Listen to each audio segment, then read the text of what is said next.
The world will now be watching as Britain negotiates its exit from the European Union.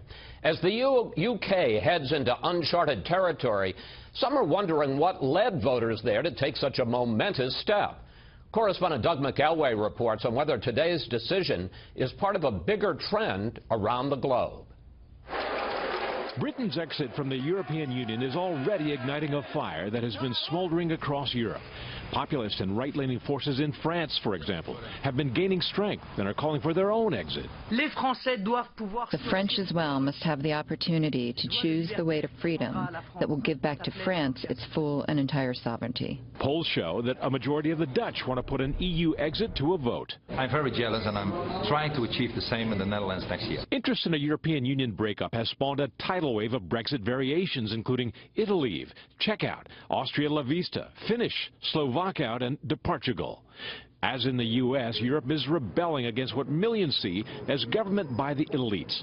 Critics say rather than simplify Europe's regulatory structure in its 23-year existence, the EU government in Brussels has added layers of bureaucracy and regulation. There is a general sense of malaise that the European Union is not working, and part of the reason why it isn't working is because Europe is over-regulated.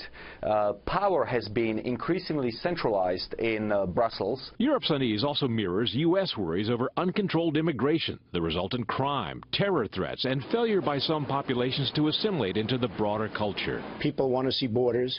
They don't necessarily want people pouring into their country that they don't know who they are and where they come from. They have no idea. There is also a frustration over economic decline and influence, and resentment that the more productive EU economies like Britain and Germany have had to bail out the weaker ones like Greece. The votes that put the Brexit over the top came from Britain's equivalent of the U.S. Midwestern Rust Belt. How many other nations ride this anti-elite wave will likely depend on whether the British economy does well on its own over the long term. If that happens, more and more countries will look at the British example and say, we can do that too. Critics warn that Britain is risking its economy in today's competitive international market without the auspices of the EU.